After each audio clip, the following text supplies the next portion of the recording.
4 ਨਵੰਬਰ ਨੂੰ ਭਾਈ ਫੌਜਾ ਸਿੰਘ ਜੀ ਤੇ ਭਾਈ ਬਲਦੇਵ ਸਿੰਘ ਜੀ ਵੱਲੋਂ ਸਰਬੱਤ ਦੇ ਭਲੇ ਵਾਸਤੇ श्री हरमंदर साहिब विखे अरदास प्रारंभ की जाएगी तो उत्थे अरदास की जाएगी अपनियां समूह संगतां नूं नाल लैके ते उन्होंने की उत्थे सरबत दे भले लई की गलबात करनगे साडे नाल जुड़े हुए ने ते असीं उन्हां दे नाल गलबात करदे हां। बाबा जी तुहाडा स्वागत है G zero line news which. सब तो पहला असीं सिख सद्भावना दल ਅਤੇ ਗੁਰਦੁਆਰਾ ਅਕਾਲ ਬੁੰਗਾ ਸਭਾਨਾ ਦੇ ਸਮੁੱਚੇ ਸੇਵਾਦਾਰਾਂ ਵੱਲੋਂ ਫਤਿਹ ਅਰਜ਼ ਕਰਦੇ ਹਾਂ। ਵਾਹਿਗੁਰੂ ਜੀ ਕਾ ਖਾਲਸਾ ਵਾਹਿਗੁਰੂ ਜੀ ਕੀ ਫਤਿਹ। ਬਾਬਾ ਜੀ ਤੁਸੀਂ ਅੱਜ ਇੱਥੇ ਆਏ ਆ ਪ੍ਰੈਸ ਕਾਨਫਰੰਸ ਕੀਤੀ ਆ ਕੀ ਮਾਮਲੇ ਨੇ ਜੋ ਤੁਸੀਂ ਅੱਜ ਪ੍ਰੈਸ ਕਾਨਫਰੰਸ ਕੀਤੀ ਹੈ ਤੇ ਕੀ ਤੁਹਾਡੀ ਅੱਗੇ ਤਿਆਰੀ ਹੈ? ਇਹਨੂੰ ਮਾਮਲਾ ਨਹੀਂ ਕਵਾਂਗਾ, ਸਮੁੱਚੀ ਮਾਨਵਤਾ ਤੇ ਸਿੱਖਾਂ ਦੇ ਅੰਦਰ ਦੀ ਇੱਕ ਪੀੜਾ ਕਵਾਂਗਾ। 328 ਸਰੂਪ श्री गुरु ग्रंथ साहिब जी महाराज ये मसला ये दर्द और उदों बाद वड्डा दर्द कि इस दर्द नूं सुलझाउण दी बजाए उलझाया गया। दोषियों खिलाफ कार्रवाई की जगह सिख विरोधी ताकतां नूं खुश रखण लई दोषी लुका ले गए। इंसाफ मंगण वालियां सिख संगतां सिख जथेबंदियां ने नुमाइंदियां नूं छलियां वांग कुटिया गया, उन्हां दी वड टुक कीती गई। इत्थों तक एक बच्चे नूं नहीं बख्शिया, मातावां नूं बीबियां तक नूं नहीं बख्शिया।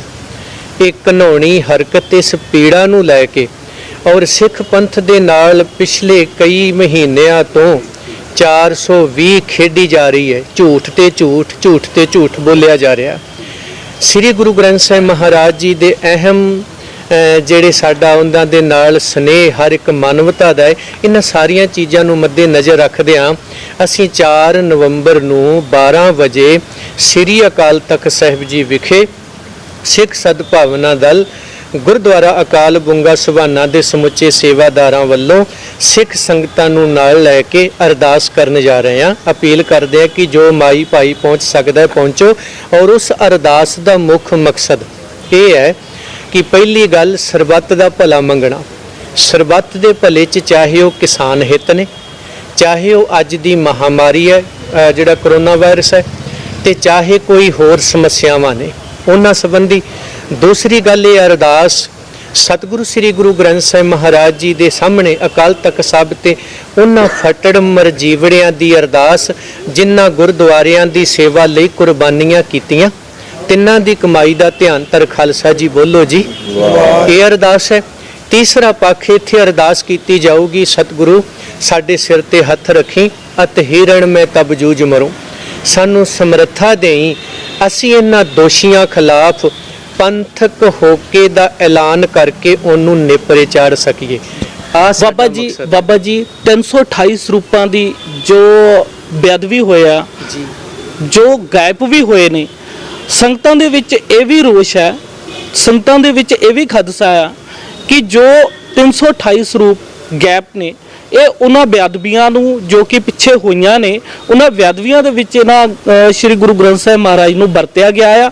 उत्थे अग्नि भेंट होया ते वो जिहड़े बेदोषे लोकां दे उत्ते वो मामले जिहड़े आ वो करवा दित्ते गए, उन्हां नूं जेलां अंदर करवा दित्ता गया, उन्हां ते केस पवा दित्ते गए। ਉਹਦੇ ਬਾਰੇ ਚ ਬਾਬਾ ਜੀ ਤੁਹਾਡਾ ਕੀ ਕਹਿਣਾ? ਉਹਦੇ ਬਾਰੇ ਸਾਡਾ ਇਹ ਕਹਿਣਾ ਆ, ਸਿੱਖਾਂ ਦਾ ਹੀ ਕਹਿਣਾ ਆ ਕਿ ਜਦੋਂ ਤਾਂ ਉੱਥੇ ਮਸਲਾ ਵਾਪਰਦਾ ਏ ਬਾਦਲ ਦਲੀਆਂ ਵੱਲੋਂ ਉਹਨੂੰ ਧਾਰਮਿਕ ਕਹਿ ਕੇ ਤੇ ਅਕਾਲ ਤਖਤ ਸਾਹਿਬ ਤੇ ਖੜ ਕੇ ਇਹਨਾਂ ਦੇ ਅਖੌਤੀ ਬੰਦਿਆਂ ਵੱਲੋਂ ਉਹਨੂੰ ਰਫਾ ਦਫਾ ਕੀਤਾ ਜਾਂਦਾ ਜਿਹੜੇ ਇਹਨਾਂ ਨੇ ਪੈਸਿਆਂ ਤੇ ਰੱਖੇ ਹੋਏ ਆ। ਅਕਾਲ ਤਖਤ ਮਹਾਨ ਹੈ ਪਰ ਇਹ ਬੰਦੇ ਬੇਈਮਾਨ ਹੈ। ਤੇ ਜਦੋਂ ਕੋਈ ਸਿੱਖਾਂ ਦੀ ਗੱਲ ਆਉਂਦੀ ਹੈ ਤੇ ਉਹਨਾਂ ਤੇ ਮੁਕੱਦਮੇ ਕੀਤੇ ਜਾਂਦੇ ਆ। ਅਸੀਂ ਇਹਨਾਂ ਵਿਰੁੱਧ ਕਾਰਵਾਈ ਜਿਹੜੀ ਆ ਇਹ ਇੱਕ ਗੁਨਾਹ ਆ, ਇੱਕ ਬੜਾ ਵੱਡਾ ਕ੍ਰਾਈਮ ਹੈ, ਅਪਰਾਧ ਹੈ और ये लिए एक बड़ी वड्डी सज़ा है। इसलिए इन्हां खिलाफ जिहड़ी वो गल होगी और उन्हां दी सेहत जाबी लई होगी। ये साडा मुख जिहड़ी वो गल है। बाबा जी जो बेअदबियां हुईयां ते भाई रणजीत सिंह ढंडरियां वाले दे खिलाफ भी फतवे जारी होए ने ते संगतां दे विच कोई उन्हां दे पक्षी ने ते जो ये फतवे जारी हो रहे ने अकाल तख्त दे वल्लों तुहाडा की कहना है जी कि ये सही ने गलत ने की कहना चाहता तुसीं इहदे बारे नूं किदां दा किस पासे नूं लैके चलदे? देखो जी जदों उत्थे अकाली फूला सिंह बैठदा ना ਤਾਂ ਫਿਰ ਸਿੱਖ ਨੀਤੀ ਦੇ ਹੁਕਮ ਜਾਰੀ ਹੁੰਦੇ ਆ। ਹੁਣ ਉੱਥੇ ਬੈਠਾ ਹੈ ਬਾਦਲ ਕੋੜਮਾ, ਉਹ ਚਾਹੇ ਸੌਦੇ ਸਾਧਾਂ ਦੇ ਫਤਵੇ ਜਾਰੀ ਕਰੇ ਤੇ ਚਾਹੇ ਕੋਈ ਹੋਰ ਕਰੇ, ਔਰ ਜਿੰਨਾ ਚਿਰ ਸਿੱਖ ਨੀਤੀ ਬਹਾਲ ਨਹੀਂ ਕਰ ਲੈਂਦੇ ਔਰ ਇਹ ਗੰਦੀ ਰਾਜਨੀਤੀ ਨੂੰ ਕੱਢ ਨਹੀਂ ਦਿੰਦੇ, ਉਹਨਾਂ ਚਿਰ ਇਹ ਮਸਲੇ ਜਿਉਂ ਦੇ ਤਿਉਂ ਹੀ ਰਹਿਣਗੇ। ਆਪਾਂ ਕਲਪਦੇ ਰਵਾਂਗੇ, ਹੋਣਾ ਕੁਛ ਨਹੀਂ, ਕਿਉਂਕਿ ਬਹੁ ਗਿਣਤੀ ਅਸੀਂ ਸਿੱਖ ਨੀਤੀ ਤੇ ਰਾਜਨੀਤੀ ਦੇ ਕਨਸੈਪਟ ਨੂੰ ਸਮਝ ਨਹੀਂ ਰਹੇ। ਬਾਬਾ ਜੀ, ਬਾਲਣ ਦਾ ਗਬਨ ਸੁਣਿਆ ਸੀ, ਘੇ ਦਾ ਗਬਨ ਸੁਣਿਆ ਸੀ, ਪੈਸੇ ਦਾ ਗਬਨ ਮੰਨਿਆ ਸੀ, ਮਤਲਬ ਹੋਰ ਹੀਰੇ ਮੋਤੀ ਜਵਾਹਰਾਤ ਉਹ ਤਾਂ ਕਿਸੇ ਕੰਮ ਆਣਗੇ ਗਬਨ ਹੋਏ, ਪਰ ਸਾਹਿਬ ਸ੍ਰੀ ਗੁਰੂ ਗ੍ਰੰਥ ਸਾਹਿਬ ਦੀਆਂ 328 ਬੀੜਾਂ ਉਹਨਾਂ ਦਾ ਗਾਇਬ ਹੋਣਾ ਕਿਸ ਤਰ੍ਹਾਂ ਨਾਲ ਲੈ ਕੇ ਚੱਲਦੇ, ਤੁਸੀਂ ਕਿੱਦਾਂ ਦਾ ਸੋਚਦੇ? ਇੱਥੇ ਸੋਚਦਾ ਹੈ ਕਿ ਚਾਹੇ ਸਿੱਖ ਹੈ, ਗੁਰੂ ਗ੍ਰੰਥ ਸਾਹਿਬ ਜੀ ਨੂੰ ਪਿਆਰ ਕਰਨ ਵਾਲਾ ਜਾਂ ਕੋਈ ਹੋਰ ਹੈ, ਉਹ ਆਰਥਿਕ, ਸਮਾਜਿਕ, ਧਾਰਮਿਕ ਤੇ ਸਿਆਸੀ ਧੱਕੇ ਸਹਿ ਸਕਦਾ ਹੈ, ਪਰ ਸ੍ਰੀ ਗੁਰੂ ਗ੍ਰੰਥ ਸਾਹਿਬ ਮਹਾਰਾਜ ਜੀ ਦੇ ਨਾਲ ਏਡਾ ਵੱਡਾ ਖਿਲਵਾੜ ਇਹ ਬਿਲਕੁਲ ਸਹਿਣ ਨਹੀਂ ਕਰ ਸਕਦਾ, ਇਹ ਸਹਿਣ ਤੋਂ ਪਰੇ ਹੈ। ਇਹ ਬਾਬਾ ਜੀ, ਇਹ ਨਹੀਂ ਲੱਗਦਾ ਕਿ ਇੱਕ ਤੁਸੀਂ ਹੀ ਇਸ ਗੱਲ ਨੂੰ ਲੈ ਰਹੇ ਆ, ਬਾਕੀ ਤਾਂ ਸਿੱਖਾਂ ਦੇ ਕੋਈ ਮੇਰੇ ਖਿਆਲ ਆ ਸਿਹਤ ਤੇ ਕੋਈ ਅਸਰ ਨਹੀਂ ਹੈ?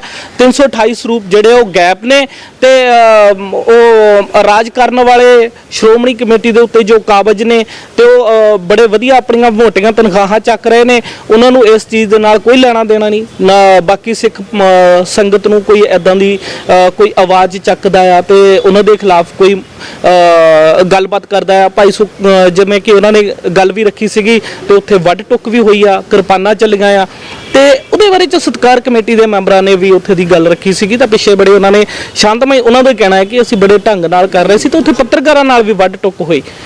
ਪਰ ਤੁਸੀਂ ਉੱਥੇ ਦੀ ਟਾਸਕ ਫੋਰਸ ਦੇ ਬਾਰੇ ਚ ਸ਼੍ਰੋਮਣੀ ਕਮੇਟੀ ਦੇ ਜੋ ਮੈਂਬਰਾਂ ਨੇ ਉਹਨਾਂ ਨਾਲ ਵਾਅਦਾ ਕੀਤੀ ਆ, ਉਹ ਕਿਸ ਤਰੀਕੇ ਨਾਲ ਲੈ ਕੇ ਚੱਲਦੇ?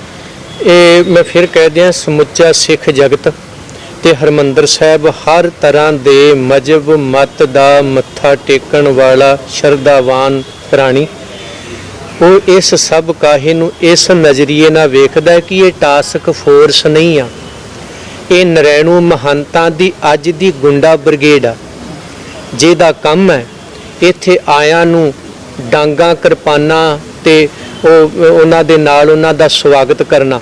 ਔਰ ਕਿਤੇ ਨਾ ਕਿਤੇ ਮੇਰਾ ਮਨ ਕਹਿੰਦਾ ਹੈ, ਹੋ ਸਕਦਾ ਮੈਂ ਗਲਤ ਹੋਵਾਂ, ਇਹ ਲੋਕ ਜਾਣ ਬੁੱਝ ਕੇ ਮਾਹੌਲ ਬਣਾ ਰਹੇ ਨੇ ਤਾਂ ਜੋ ਸਭ ਤੋਂ ਪਹਿਲਾਂ ਕਿਰਪਾਨ ਤੇ ਪਾਬੰਦੀ ਹਰਿਮੰਦਰ ਸਾਹਿਬ ਲੱਗੇ, ਉਦੋਂ ਬਾਅਦ ਇਹ ਬਾਦਲ ਕੋੜਮਾ ਸਿੱਖ ਦੇ ਹੱਥੋਂ ਕਿਰਪਾਨ ਖੋਣ ਲਈ ਇਹ ਕਾਨੂੰਨ ਪਾਸ ਕਰਾ ਸਕੇ। ਇਹ ਮੇਰਾ ਖਦਸ਼ਾ ਹੈ ਜੀ। ਬਾਬਾ ਜੀ, ਅੱਜ ਸਿੱਖਾਂ ਦੇ ਘਰਾਣਿਆਂ ਦੇ ਵਿੱਚੋਂ ਵੀ ਆਪਾਂ ਦੇਖਿਆ ਜਾਵੇ ਤਾਂ ਲੋਕ ਅੱਜ ਕੇਸਾਧਾਰੀ ਬਹੁਤ ਘੱਟ ਨੇ ਤੇ ਸਿੱਖੀ ਨਾਲੋਂ ਪਿੱਛੇ ਜਾ ਰਹੇ ਨੇ, ਅੱਗੇ ਨਹੀਂ ਜਾ ਰਹੀ, ਤੇ ਇਹਨੂੰ ਤੁਸੀਂ ਕਿਸ ਨੂੰ ਜ਼ਿੰਮੇਵਾਰ ਸਮਝਦੇ ਆ? ਸ਼੍ਰੋਮਣੀ ਕਮੇਟੀ ਨੂੰ ਜ਼ਿੰਮੇਵਾਰ ਸਮਝਦੇ ਆ ਜਾਂ ਪ੍ਰਚਾਰਕਾਂ ਨੂੰ ਜ਼ਿੰਮੇਵਾਰ ਸਮਝਦੇ ਆ, ਜਾਂ ਕੀ ਕਾਰਨ ਨੇ? ਉਹਦੇ ਕਾਰਨ ਇਹ ਹੈ ਜੀ, ਗੁਰੂ ਨਾਨਕ ਸਾਹਿਬ ਜੀ ਨੇ 3 ਚੀਜ਼ਾਂ ਦਿੱਤੀਆਂ, ਪਵਿੱਤਰ ਕਲਾਮ ਸ੍ਰੀ ਗੁਰੂ ਗ੍ਰੰਥ ਸਾਹਿਬ ਜੀ, ਪਵਿੱਤਰ ਮੁਕਾਮ ਹਰਿਮੰਦਰ ਗੁਰਦੁਆਰਾ 4 ਦਰਵਾਜ਼ੇ ਹੈ, ਤੇ ਤੀਸਰਾ ਪਵਿੱਤਰ ਨਿਜ਼ਾਮ। ਜਦੋਂ ਰਾਜ ਤੇ ਕੁੱਤੇ ਵਾਲੀ ਬਿਰਤੀ ਦਾ ਬੰਦਾ ਬਹਿ ਜਾਏ, ਕੁੱਤਾ ਰਾਜ ਬਹਾਲੀਏ, ਉਹ ਕੁੱਤਿਆਂ ਵਾਲੀ ਬਿਰਤੀ ਜਦੋਂ ਰਾਜ ਤੇ ਬਹਿੰਦੀ ਹੈ ਤੇ ਉਹ ਰਾਜ ਦਾ ਸਤਿਆਨਾਸ਼ ਹੋ ਜਾਂਦਾ ਹੈ। ਜੇ ਕੋਈ ਕਿਡਨੀਆਂ ਵੇਚਣ ਵਾਲਾ 33% ਸਿਫਾਰਸ਼ੀ ਡਾਕਟਰ ਹਸਪੀਟਲ 'ਚ ਬਹਿ ਜੇ ਤੇ ਲੋਕਾਂ ਦੀਆਂ ਕਿਡਨੀਆਂ ਵਿਕਦੀਆਂ ਨੇ, ਇਲਾਜ ਨਹੀਂ ਹੁੰਦਾ। ਖਤਰਨਾਕ ਬਣਿਆ ਨਾ ਅੱਜ ਕਰੋਨਾ, ਇਸੇ ਕਰਕੇ ਬਣਿਆ ਵਾ ਕਿ ਲੀਡਰ ਤੇ ਉਹ ਬੰਦੇ ਬੇਈਮਾਨ ਨੇ। ਫਿਰ ਮੈਂ ਬੇਨਤੀ ਕਰਦੇ ਹਾਂ, ਔਰ ਉਸ ਯੂਨੀਵਰਸਿਟੀ ਕਿੱਡੀ ਵੀ ਵਧੀਆ ਹੋਵੇ, ਨਿਜ਼ਾਮੀ ਤੌਰ ਤੇ ਜਦੋਂ ਉੱਥੇ ਦਾ ਪ੍ਰਬੰਧਕ ਮਾੜਾ ਹੈ ਤੇ ਉਹਦੀ ਉਹ ਸਤਿਆਨਾਸ਼ ਕਰ ਦਿੰਦਾ ਹੈ। ਇਸੇ ਤਰ੍ਹਾਂ ਇਹ ਪਵਿੱਤਰ ਕਲਾਮ ਵੀ ਪਵਿੱਤਰ ਹੈ, ਪਵਿੱਤਰ ਮੁਕਾਮ ਵੀ ਪਵਿੱਤਰ ਹੈ। ਪ੍ਰੋਬਲਮ ਅਸੀਂ ਸਿਲੈਕਸ਼ਨ ਵਾਲੇ ਲੋਕ ਇਲੈਕਸ਼ਨ ਸਿਸਟਮ 'ਚ ਫਸਾ ਦਿੱਤੇ ਗਏ, ਅਸੀਂ ਉਸ ਚੀਜ਼ ਨੂੰ ਸਮਝ ਨਹੀਂ ਪਾਏ, ਲੜ ਨਹੀਂ ਸਕੇ, ਉਹਦਾ ਹੱਲ ਨਹੀਂ ਕੱਢ ਸਕੇ, ਜਿਹਦੇ ਕਰਕੇ ਇਹ ਨਿਜ਼ਾਮ ਬਾਦਲ ਕੋੜਮਾ ਜਿਹੜਾ ਕਈ ਦਹਾਕਿਆਂ ਤੋਂ ਬੈਠਾ ਉਹ ਜ਼ਿੰਮੇਵਾਰ ਹੈ। ਗੁਰੂ ਸਾਹਿਬਾਨਾਂ ਨੇ ਜਾਤ ਪਾਤ ਨੂੰ ਖਤਮ ਕੀਤਾ ਸੀ ਤੇ ਅੱਜ ਰਵਿਦਾਸੀਆ ਗੁਰਦੁਆਰਾ, ਬਾਲਮੀਕੀ ਗੁਰਦੁਆਰਾ, ਜਾਂ ਮਜਵੀ ਸਿੱਖ ਗੁਰਦੁਆਰਾ ਜਾਂ ਲੁਬਾਣਾ ਗੁਰਦੁਆਰਾ, ਇਹ ਜਾਤਾਂ ਪਾਤਾਂ ਦੇ ਵਿੱਚ ਜੇਕਰ ਅੱਜ ਅਸੀਂ ਉਹ ਧੱਸੇ ਗਏ ਆ ਤੇ ਉੱਥੇ ਵੀ ਇਹਨਾਂ ਚੀਜ਼ਾਂ ਦਾ ਪ੍ਰਚਾਰ ਹੈ। ਤੇ ਗੁਰਬਾਣੀ ਦੇ ਵਿੱਚ ਵੀ ਜੇਕਰ ਸਾਹਿਬ ਸ੍ਰੀ ਗੁਰੂ ਗ੍ਰੰਥ ਸਾਹਿਬ ਮਹਾਰਾਜ ਨੇ ਸਭ ਨੂੰ ਆਪਣੀ ਗੋਦ ਵਿੱਚ ਸਮਾਇਆ ਗਿਆ ਤੇ ਸਤਿਗੁਰੂ ਰਵਿਦਾਸ ਮਹਾਰਾਜ ਜਾਂ ਸਤਿਗੁਰੂ ਕਬੀਰ ਸਾਹਿਬ ਮਹਾਰਾਜ ਕਹਿਣ ਵੇਲੇ ਕਿਉਂ ਉੱਥੇ ਜੀਭ ਲਚਕਲਾ ਜਾਂਦੀ ਹੈ ਤੇ ਉਦੋਂ ਕਿਉਂ ਨਹੀਂ ਇਹ ਚੀਜ਼ਾਂ ਆਉਂਦੀਆਂ ਲੋਕਾਂ ਦੇ ਜ਼ਬਾਨ ਤੇ, ਜਾਂ ਇਸ ਚੀਜ਼ ਨੂੰ ਇਹ ਫਰਕ ਨਹੀਂ ਹੈ ਉਹਨਾਂ ਚੀਜ਼ਾਂ ਦੇ ਲਈ ਕਿ ਇੱਕ ਤਾਲਮੇਲ ਜਿਹੜਾ ਆ ਉਹ ਇਕੱਠਾ ਨਹੀਂ ਹੈਗਾ ਤੇ ਉਹ ਜਿਹੜੀਆਂ ਸੰਗਤਾਂ ਨੇ ਉਹ ਟੁੱਟ ਰਹੀਆਂ ਨੇ? ਇਹ ਵੈਸੇ ਅੱਜ ਦਾ ਸਾਡਾ ਵਿਸ਼ਾ ਨਹੀਂ ਆ। ਨਹੀਂ ਬਾਬਾ ਜੀ, ਆਪਾਂ ਵਿਸ਼ਾ ਨਹੀਂ ਹੈ ਪਰ ਆਪਾਂ ਗੱਲ ਕਰਦੇ ਆ, ਤੁਸੀਂ ਬੜੇ ਭਾਗਾਂ ਨਾਲ ਮਿਲਦੇ ਆ ਤੇ ਆਪਾਂ ਵਿਸ਼ਾ ਨਹੀਂ ਆ। ਪਰ ਜਦੋਂ ਹਰਮੰਦਰ ਸਾਹਿਬ ਜੀ ਤੋਂ ਹੁਕਮਨਾਮਾ ਆਉਂਦਾ ਨਾ, ਉਹ ਸ੍ਰੀ ਗੁਰੂ ਗ੍ਰੰਥ ਸਾਹਿਬ ਜੀ ਦਾ ਆਉਂਦਾ ਹੈ ਤੇ ਅਸੀਂ ਗੁਰੂ ਗ੍ਰੰਥ ਸਾਹਿਬ ਜੀ ਨੂੰ ਵੰਡਣ ਦੀ ਕੋਸ਼ਿਸ਼ ਨਾ ਕਰੀਏ। ਉਹਨੇ ਬਾਬੇ ਰਵਿਦਾਸ ਨੂੰ, ਜਿਨ੍ਹਾਂ ਨੂੰ ਧੱਕੇ ਮਾਰ ਕੇ ਮੰਦਰਾਂ ਚੋਂ ਕੱਢਿਆ ਗਿਆ, ਬਾਬੇ ਕਬੀਰ ਨੂੰ ਮਗਹਰ ਦੀ ਧਰਤੀ ਤੇ ਧੱਕਿਆ ਗਿਆ, ਉਹਨਾਂ ਲੋਕਾਂ ਦਾ ਵਿਰੋਧ ਕਰਦਿਆਂ ਗੁਰੂ ਅਰਜਨ ਸਾਹਿਬ ਨੇ ਕਿਹਾ, ਆ ਮੈਂ ਤੁਹਾਡੇ ਪੱਕੇ ਚੌਂਕੜੇ ਹਰਮੰਦਰ ਸਾਹਿਬ ਲਵਾਉਣਾ, ਕਿਹੜਾ ਰੋਕਦਾ? ਤੇ ਅੱਜ ਜਦੋਂ ਹੁਕਮਨਾਮਾ ਆਉਂਦਾ, ਮੈਂ ਤੇ ਕਦੀ ਨਹੀਂ ਸੁਣਿਆ ਵੀ ਅੱਜ ਉਹਦਾ ਬਰਾਦਰੀ ਦਾ ਆਇਆ ਜੀ, ਅੱਜ ਉਹਦਾ ਆਇਆ। ਹਰ ਸਿੱਖ ਦੀ ਜ਼ੁਬਾਨ ਤੇ ਹੈ ਸ੍ਰੀ ਗੁਰੂ ਗ੍ਰੰਥ ਸਾਹਿਬ ਜੀ ਕਹੋਗੇ ਨਾ ਤੇ ਸਾਰਾ ਕੁਝ ਹੀ ਵਿੱਚ ਆ ਗਿਆ। ਇਹਦੇ ਤੋਂ ਬਾਹਰ ਜਾਓਗੇ ਤਾਂ ਵੰਡੇ ਜਾਓਗੇ। ਬਾਬਾ ਜੀ, ਅਸੀਂ ਗੱਲਬਾਤ ਕਰਦੇ ਹਾਂ ਤੁਹਾਡੇ ਨਾਲ। ਜੋ 328 ਸਰੂਪਾਂ ਦਾ ਗੈਪ ਹੋਣਾ, ਤੁਸੀਂ ਇਸ ਨੂੰ ਕਿਸ ਨਜ਼ਰੀਏ ਨਾਲ ਦੇਖਦੇ? ਵਾਹਿਗੁਰੂ ਜੀ ਕਾ ਖਾਲਸਾ, ਵਾਹਿਗੁਰੂ ਜੀ ਕੀ ਫਤਿਹ। ਦੇਸਾਂ ਵਿਦੇਸਾਂ ਵਿੱਚ ਸਾਰੀਆਂ ਗੁਰਸਿੱਖ ਸੰਗਤਾਂ ਜੋ ਸੁਣ ਰਹੀਆਂ ਨੇ, ਔਰ ਮੈਂ ਕਿਸ ਨਜ਼ਰੀਏ ਨਾਲ ਦੇਖ ਰਿਹਾ, ਕਿਉਂਕਿ ਜਿਸ ਅਦਾਰਿਆਂ ਦੇ ਵਿੱਚ ਕਮੀਆਂ ਆ ਜਾਣ ਔਰ ਗੁਰੂ ਨੂੰ ਵਪਾਰ, ਇੱਕ ਵਪਾਰ ਹੁੰਦਾ, ਇੱਕ ਨਿਰੰਕਾਰ ਹੁੰਦਾ, ਇੱਕ ਪਿਆਰ ਹੁੰਦਾ, ਇੱਕ ਵਪਾਰ ਹੁੰਦਾ। ਵਪਾਰ ਵਿੱਚ ਘਾਟੇ ਤੇ ਵਾਧੇ ਵੀ ਹੁੰਦੇ ਨੇ, ਪਿਆਰ ਵਿੱਚ ਨਾ ਘਾਟਾ ਸੋਚਿਆ ਜਾਂਦਾ ਨਾ ਵਾਧਾ ਸੋਚਿਆ ਜਾਂਦਾ। ਪਿਆਰ ਹਮੇਸ਼ਾ ਹਿਰਦੇ ਦੇ ਵਿੱਚੋਂ ਨਿਕਲਦਾ ਹੈ, ਰਿਸ਼ਤੇ ਵੀ ਹਮੇਸ਼ਾ ਹਿਰਦੇ ਵਿੱਚੋਂ ਨਿਕਲਦੇ ਨੇ, ਧਰਮ ਵੀ ਹਮੇਸ਼ਾ ਹਿਰਦੇ ਵਿੱਚੋਂ ਨਿਕਲਦਾ ਹੈ। ਜਦੋਂ ਹਿਰਦੇ ਦੇ ਵਿੱਚੋਂ ਪਿਆਰ ਗਾਇਬ ਹੋ ਜਾਵੇ, ਉਹ ਫਿਰ ਵਪਾਰ ਵਿੱਚ ਬਦਲ ਜਾਇਆ ਕਰਦਾ ਹੈ। ਵਪਾਰੀਆਂ ਦਾ ਕੋਈ ਧਰਮ ਨਹੀਂ ਹੋਇਆ ਕਰਦਾ, ਵਪਾਰੀਆਂ ਦਾ ਧਰਮ ਹੋਇਆ ਕਰਦਾ ਬਿਜ਼ਨਸ। ਇਹਨਾਂ ਨੇ ਇਸ ਚੀਜ਼ ਨੂੰ ਬਿਜ਼ਨਸ ਵਿੱਚ ਲੈ ਲਿਆ ਔਰ ਬਿਜ਼ਨਸ ਲੈਣ ਵਾਸਤੇ ਹੀ ਇੱਕ ਇਹੋ ਜਿਹਾ ਘਾਟਾ ਖਾ ਗਏ, ਇਹੋ ਜਿਹਾ ਕਦਮ ਪੁੱਟ ਚੁੱਕੇ। ਅੱਜ ਜੋ ਬਬੂਲਾ ਉੱਠਿਆ, ਉਸ ਦੇ ਵਿੱਚੋਂ ਹੀ ਇੱਕ ਵੱਡੀ ਜਿਹੜਾ ਇਹਨੂੰ ਕਰੀਏ ਬਾਬ ਰੋਲਾ ਉੱਠਿਆ। ਹੋਕਾ ਦੇਣ ਤੱਕ ਇਹਦੀ ਜਿਹੜੀ ਹੈ ਲਾਸਟ ਹੋਕਾ ਦੇਣ ਤੱਕ, ਅਕਾਲ ਤੱਕ ਤੇ ਅਰਦਾਸ ਤੱਕ ਗੱਲ ਪਹੁੰਚ ਗਈ। ਇੱਕ ਆਪਣੀ ਜਥੇਬੰਦੀ ਨਹੀਂ, ਪਤਾ ਨਹੀਂ ਕਿੰਨੇ ਕੁ ਗੁਰਮੁਖ ਇਹਨੂੰ ਬਾਅਦ ਇਸ ਚੀਜ਼ ਦੇ ਲਹਿਰ ਦੇ ਅੰਗ ਬਣ ਜਾਣਗੇ। ਕਿੰਨੇ ਕੁ ਤੁਹਾਡੇ ਨਾਲ ਸੰਗਤਾਂ ਜਾ ਸਕਦੀਆਂ ਨੇ ਤੇ ਅਰਦਾਸ ਜਿਹੜੀ ਆ ਉਹ ਸਰਬੱਤ ਦੇ ਭਲੇ ਦੀ ਕੀਤੀ ਜਾਵੇ? ਕਿ ਤੁਹਾਨੂੰ ਲੱਗਦਾ ਨਹੀਂ ਕਿ ਜਿਵੇਂ ਪਹਿਲਾਂ ਵੀ ਉੱਥੇ ਤਲਵਾਰਾਂ ਚੱਲੀਆਂ, ਪੱਤਰਕਾਰਾਂ ਦੇ ਉੱਤੇ ਵੀ ਹਮਲੇ ਹੋਏ ਤੇ ਬੜੀ ਭਾਰੀ ਗੁਰੂ ਸਾਹਿਬ ਦੀ ਜੋ ਕਿ ਪ੍ਰਕਰਮਾਂ ਦੇ ਅੰਦਰ ਬੇਅਦਬੀ ਹੋਈ ਹੈ ਸਾਹਿਬ ਸ੍ਰੀ ਗੁਰੂ ਗ੍ਰੰਥ ਸਾਹਿਬ ਮਹਾਰਾਜ ਦੀ, ਕਿਉਂਕਿ ਬੇਅਦਬੀ ਹੀ ਹੋਊਗੀ ਜਦੋਂ ਅਸੀਂ ਗੁਰੂ ਘਰ ਦੇ ਵਿੱਚ ਬੈਠ ਕੇ ਉੱਥੇ ਅਸੀਂ ਲੜਾਈਆਂ ਝਗੜੇ ਹੁੰਦੇ ਨੇ, ਤਲਵਾਰਾਂ ਚੱਲਦੀਆਂ ਨੇ। ਤੇ ਇਸ ਬਾਰੇ ਚ ਤੁਹਾਡਾ ਕੀ ਕਹਿਣਾ ਕਿ ਉੱਥੇ ਐਦਾਂ ਦੀ ਕੋਈ ਗੱਲਬਾਤ ਹੋ ਸਕਦੀ ਹੈ ਕਿ ਨਹੀਂ ਹੋ ਸਕਦੀ? ਇਹ ਹਜੇ ਤੱਕ ਸੋਚਿਆ ਨਹੀਂ ਹੈ। ਹਜੇ ਤੱਕ ਇਹ ਗੱਲ ਸੋਚੀ ਹੈ ਕਿ ਗੁਰੂ ਦੇ ਪਿਆਰ ਵਾਲੇ, ਸਰਦਾ ਵਾਲੇ 4 ਨਵੰਬਰ ਨੂੰ ਬਸੰਤੀ ਕਲਰ ਦੀਆਂ ਪੱਗਾਂ ਦਸਤਾਰਾਂ ਸਜਾ ਕੇ, ਚੁੰਨੀਆਂ ਲੈ ਕੇ ਆਓ ਇਸ ਲਹਿਰ ਦਾ ਹਿੱਸਾ ਬਣੀਏ। ਆਓ ਸੱਚੇ ਪਾਤਸ਼ਾਹ ਜੀ ਨੂੰ ਆਪਣੀਆਂ ਕਮੀਆਂ ਤੋਂ ਜਾਣੂ ਕਰਾਈਏ ਔਰ ਜਿਹੜੀਆਂ ਧਰਮ ਵਿੱਚ ਆਈਆਂ ਕਮੀਆਂ, ਗਿਰਾਵਟਾਂ ਵਾਸਤੇ ਅਰਦਾਸ ਕਰੀਏ। ਸਰਬੱਤ ਦੇ ਭਲੇ ਦੀ ਅਰਦਾਸ ਕਰੀਏ। ਜੋ ਕਰੋਨਾ ਵਾਇਰਸ ਚੱਲ ਰਿਹਾ ਹੈ, ਇਹਦੀ ਵੀ ਅਰਦਾਸ ਕਰੀਏ। ਕਿਸਾਨੀ ਤੇ ਕਿਸਾਨ ਦਾ ਵੱਡਾ ਮੁੱਦਾ ਹੈ ਇਸ ਸਮੇਂ। ਪੰਜਾਬ ਤੇ ਪੰਜਾਬੀਅਤ ਦੇ ਕਾਫੀ ਮੁੱਦੇ ਨੇ, ਉਹਨਾਂ ਤੋਂ ਵੀ ਗੁਰੂ ਸਾਹਿਬ ਸੱਚੇ ਪਾਤਸ਼ਾਹ ਦੀ ਸੁੱਖ ਮੰਗੀਏ ਔਰ ਬੜੀ ਸਰਦਾ ਤੇ ਭਾਵਨਾ ਲੈ ਕੇ ਗੁਰਸਿੱਖ ਸੰਗਤਾਂ ਜਾਣਗੀਆਂ। ਅੱਗੇ ਕਿਹੋ ਜਿਹਾ ਸਵਾਗਤ ਹੁੰਦਾ ਹੈ ਉਹ ਪੱਤਰਕਾਰ ਜਾਣਦੇ ਹੈ ਕਿ ਤੁਹਾਡੇ ਸਾਹਮਣੇ ਹੋਣੀ ਹੈ, ਤੁਸੀਂ ਉਦੋਂ ਹੀ ਹੋਣਾ ਹੈ। ਉਹਨਾਂ ਦੇ ਸਵਾਲ ਸਾਨੂੰ ਨਹੀਂ, ਮੇਰੇ ਖਿਆਲ ਸਾਨੂੰ ਉਹਨਾਂ ਨੂੰ ਪੁੱਛਣੇ ਪੈਣਗੇ ਉਸ ਟਾਈਮ। ਪਹਿਲਾਂ ਪੁੱਛੇ ਨੇ, ਪੱਤਰਕਾਰਾਂ ਦੇ ਉੱਤੇ ਵੀ ਬੜੀ ਜ਼ਬਰਦਸਤੀ ਹੋਈ ਹੈ ਔਰ ਜਿਹੜੇ ਗੁਰਮੁਖ ਪਿਆਰ ਨਾਲ ਉਸ ਤੇ ਬੈਠੇ ਸੀ, ਭਾਵੇਂ ਦਾਸ ਫੌਜਾ ਸਿੰਘ ਨੇ ਕਿਹਾ ਸੀ ਕਿ ਮੋਰਚਾ ਲਾਉਣ ਦੀ ਜਗ੍ਹਾ ਨਹੀਂ ਹੈ, ਇੱਥੋਂ ਮੋਰਚਿਆਂ ਵਾਸਤੇ ਅਰਦਾਸਾਂ ਹੁੰਦੀਆਂ, ਪਰ ਉਹ ਮੋਰਚਾ ਭਾਵੇਂ ਉਹਨਾਂ ਨੇ ਉੱਥੇ ਲਾਇਆ, ਪਰ ਮੋਰਚਾ ਜਿਹੜਾ ਮੁੱਦਾ ਸੀ, ਮੁੱਦਾ ਗਲਤ ਨਹੀਂ ਸੀ। ਫਿਰ ਬੱਚਿਆਂ ਨੂੰ ਵੀ ਕੁੱਟਿਆ ਗਿਆ, ਮਾਰਿਆ ਗਿਆ, ਬੀਬੀਆਂ ਦੀ ਬੇਪਤੀ ਹੋਈ, ਭੱਦੀ ਸ਼ਬਦਾਵਲੀ ਹੋਈ, ਉਹਨਾਂ ਨੂੰ ਖਿੱਚ ਕੇ ਧੂ ਕੇ ਕੇਸਾਂ ਤੋਂ ਉਹੋ ਜਿਹੀ ਜਗ੍ਹਾ ਲੈ ਕੇ ਕੈਮਰੇ ਬੰਦ ਕਰਕੇ, ਜਿਹੜੇ CCTV ਕੈਮਰੇ ਹੁੰਦੇ ਬੰਦ ਕਰਕੇ ਡਾਂਗਾਂ ਨਾਲ ਕੁੱਟਿਆ ਗਿਆ। ਜੇ ਉਹਨਾਂ ਨੇ ਕਿਹਾ ਡਾਂਗ ਪਈ ਇੱਕ ਗੁਰਮੁਖ ਦੇ, ਉਹ ਕਹਿੰਦਾ ਧੰਨ ਬਾਬਾ ਦੀਪ ਸਿੰਘ ਜੀ, ਉਹ ਕਹਿੰਦਾ ਦੀਪ ਸਿੰਘ ਤੇਰਾ ਆਪਾਂ ਬੋਲ ਨਹੀਂ ਸਕਦੇ, ਆਹ ਲੱਗਦਾ ਰਿਸ਼ਤੇ ਚੋਂ। ਇਹੋ ਜੀ ਗੱਲ ਜੋ ਬੋਲ ਸਕਦੇ ਆ, ਉਹ ਫੇਰ ਉਹੀ ਬੋਲ ਸਕਦੇ ਆ ਜਿਹੜੇ ਨਿਰੰਕਾਰ ਨੂੰ ਭੁੱਲ ਕੇ, ਪਿਆਰ ਨੂੰ ਭੁੱਲ ਕੇ ਵਪਾਰ ਤੇ ਬਿਜ਼ਨਸ ਧਰਮ ਨੂੰ ਬਣਾ ਲੈਣ।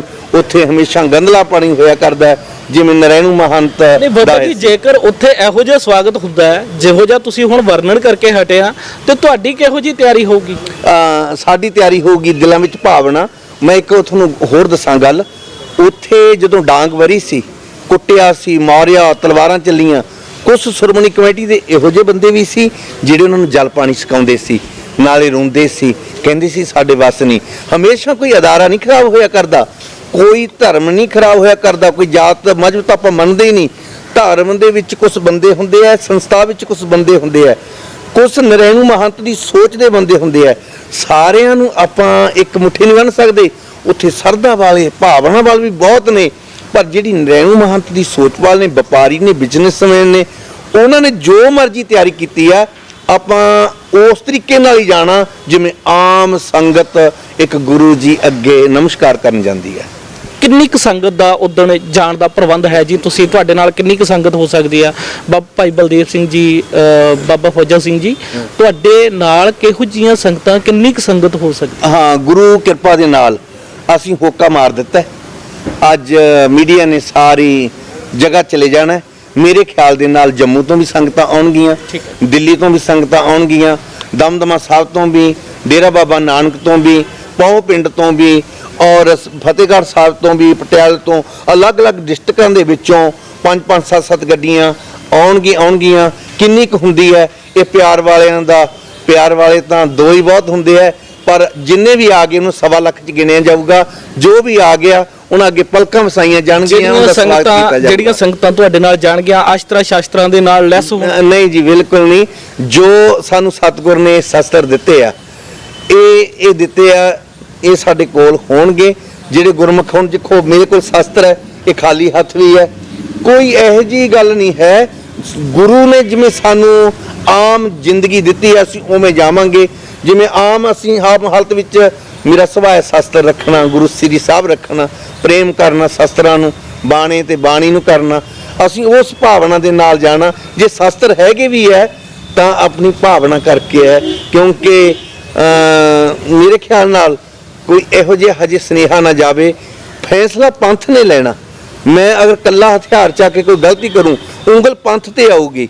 ਮੈਂ ਕੱਲਾ ਗਲਤੀ ਕਰਾਂਗਾ ਹਥਿਆਰ ਚੱਕ ਕੇ। ਅੱਜ ਹਥਿਆਰਾਂ ਨੂੰ ਭਰਾਵਾਂ ਨੂੰ ਭਰਾ ਵੱਢਣ ਲੱਗੇ ਹੋ ਆ, ਇਹ ਇਸ ਦੇ ਲਈ ਨਹੀਂ ਵਰਤਿਆ ਜਾ ਰਿਹਾ। ਗੁਰੂ ਸਾਹਿਬ ਨੇ ਦਿੱਤਾ ਸੀ ਜ਼ੁਲਮ ਦੇ ਖਿਲਾਫ ਲੜਾਈ ਕਰਨ ਦੇ ਲਈ, ਜ਼ੁਲਮ ਦੇ ਖਿਲਾਫ ਆਵਾਜ਼ ਚੁੱਕਣ ਦੇ ਲਈ, ਤੇ ਅੱਜ ਆਪਸ ਵਿੱਚ ਹੀ ਭਰਾ ਨੂੰ ਵੱਢ ਰਹੇ। ਹਾਂ ਬਿਲਕੁਲ ਜੀ, ਗੁਰੂ ਸਾਹਿਬ ਕਹਿੰਦੇ ਦੀਨ ਗਵਾਇਆ ਦੁਨੀ ਸਿਉ, ਦੁਨੀ ਨਾ ਚਾਲੀ ਸਾਥ, ਪਾਉ ਕਹਾੜਾ ਮਾਰਿਆ ਗਾਫਲ ਆਪਣੇ ਹੱਥ ਦੇ ਹਥਿਆਰ ਨਾਲ ਆਪ ਪੈਰ ਵੱਢਣ ਦੇ ਬਰਾਬਰ ਹੁੰਦਾ। ਗੁਰੂ ਸਾਹਿਬ ਕਹਿੰਦੇ ਜਦੋਂ ਦੀਨ ਕਿਸੇ ਜ਼ੁਲਮ ਨਾਲ ਧੱਕਾ ਹੁੰਦਾ, ਕਿਤੇ ਕੋਈ ਜ਼ਾਲਮ ਜ਼ੁਲਮ ਕਰ ਰਿਹਾ ਕਿਸੇ ਦੀਨ ਵਾਸਤੇ, ਕਿਸੇ ਗਰੀਬ ਵਾਸਤੇ, ਕਿਸੇ ਲੋੜਵੰਦ ਵਾਸਤੇ, ਕਿਸੇ ਧੀ ਭੈਣ ਵਾਸਤੇ, ਕਿਸੇ ਦੇ ਧਰਮ ਵਾਸਤੇ, ਕਿਸੇ ਦੇ ਵੀ ਵਾਸਤੇ ਜਦੋਂ ਕੋਈ ਹੁੰਦਾ, ਉੱਥੇ ਖਾਲਸਾ ਖੜਦਾ।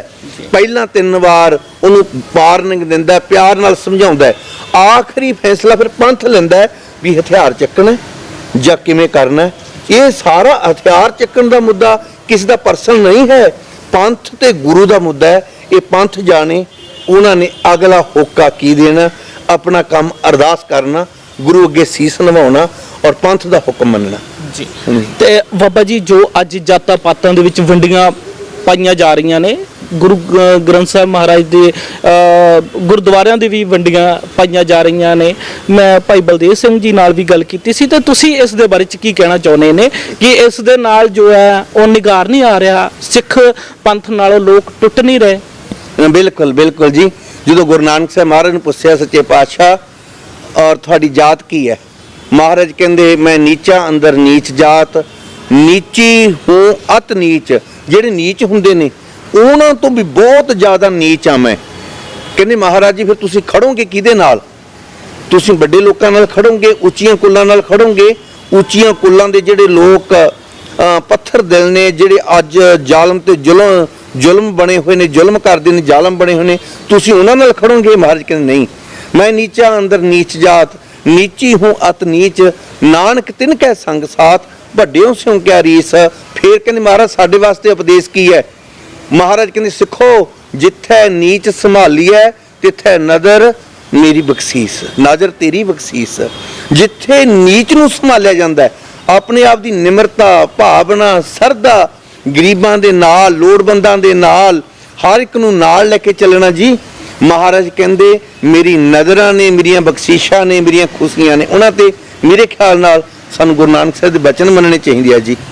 ਮਤਲਬ ਜਿੱਦਾਂ ਕਿ ਆਧਰਮੀ ਗੁਰਦੁਆਰਾ ਸਾਹਿਬ ਆ ਤੇ ਉਹਨਾਂ ਦੇ ਵਿੱਚ ਸਤਿਗੁਰੂ ਰਵਿਦਾਸ ਮਹਾਰਾਜ ਪ੍ਰਤੀ ਬੜੀ ਆਸਥਾ ਆ ਤੇ ਉਹਨਾਂ ਦੇ ਵਿੱਚ ਰੋਸ਼ ਪਾਇਆ ਜਾਂਦਾ ਹੈ ਕਿ ਜੋ ਸ਼੍ਰੋਮਣੀ ਕਮੇਟੀ ਦੇ ਮੈਂਬਰ ਨੇ ਜਾਂ ਸ਼੍ਰੋਮਣੀ ਕਮੇਟੀ ਦੇ ਗੁਰਦੁਆਰਾ ਸਾਹਿਬ ਨੇ, ਉੱਥੇ ਸ੍ਰੀ ਗੁਰੂ ਰਵਿਦਾਸ ਮਹਾਰਾਜ ਨੂੰ ਗੁਰੂ ਰਵਿਦਾਸ ਕਿਹਾ ਜਾਂਦਾ ਆ ਜਾਂ ਭਗਤ ਰਵਿਦਾਸ ਕਿਹਾ ਜਾਂਦਾ ਆ। ਉੱਥੇ ਗੁਰੂ ਰਵਿਦਾਸ ਨਹੀਂ ਕਿਹਾ ਜਾਂਦਾ, ਉਹਨਾਂ ਨੂੰ ਸਤਿਗੁਰੂ ਰਵਿਦਾਸ ਨਹੀਂ ਕਿਹਾ ਜਾਂਦਾ ਤੇ ਉਹਨਾਂ ਨੂੰ ਭਗਤ ਰਵਿਦਾਸ ਕਿਹਾ ਜਾਂਦਾ।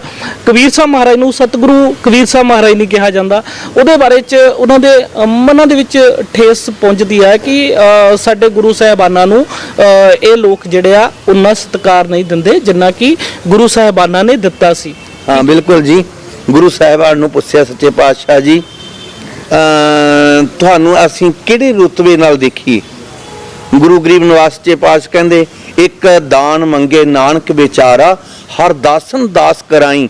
ਜੇ ਭਗਤ ਰਵਿਦਾਸ ਜੀ ਨੂੰ ਔਰ ਭਗਤ, ਉਹ ਭਗਤਾਂ ਦੀ ਬਾਣੀ ਆ, ਉਹਨਾਂ ਦੇ ਨਾਮ ਭਗਤ ਲਿਖਿਆ ਹੋਇਆ, ਉਹਨਾਂ ਨੂੰ ਜੇ ਕੋਈ ਗੁਰੂ ਵੀ ਕਹਿ ਦਿੰਦਾ ਸਰਦਾ ਦੇ ਨਾਲ, ਜਿਵੇਂ ਅੱਜ ਰੌਲੇ ਪੈਂਦੇ ਨੇ, ਜੇ ਕਿਸੇ ਨੂੰ ਸਾਧੂ ਕਹਿ ਦੋ, ਬਾਬਾ ਜੀ ਕਹਿ ਦੋ, ਉਹ ਬੜਾ ਰੌਲਾ ਵਿਵਾਦ ਪੈ ਜਾਂਦਾ। ਜੇ ਗੁਰਮੁਖ ਕਹਿ ਲੋ, ਸਾਧੂ ਕਹਿ ਲੋ, ਸੰਤ ਕਹਿ ਲੋ, ਭਾਈ ਕਹਿ ਲੋ, ਉਹਦੇ ਅਰਥ ਇੱਕੋ ਹੀ ਨਹੀਂ ਜੀ। ਭਾਵਨਾ ਹੋਵੇ, ਮੈਂ ਸੋਚਦਾ ਜਿੰਨੀ ਭਾਵਨਾ ਭਗਤ ਰਵਿਦਾਸ ਜੀ ਦੀ, ਕਈ ਗੁਰੂ ਕਹਿੰਦੇ ਨੇ, ਅਸੀਂ ਵੱਡਾ ਕੋਈ ਇਹ ਉਹਨਾਂ ਨੂੰ ਗੁਰੂ ਕਹਿਣਾ ਵੀ ਕੋਈ ਵੱਡਾ ਸ਼ਬਦ ਨਹੀਂ ਜੀ।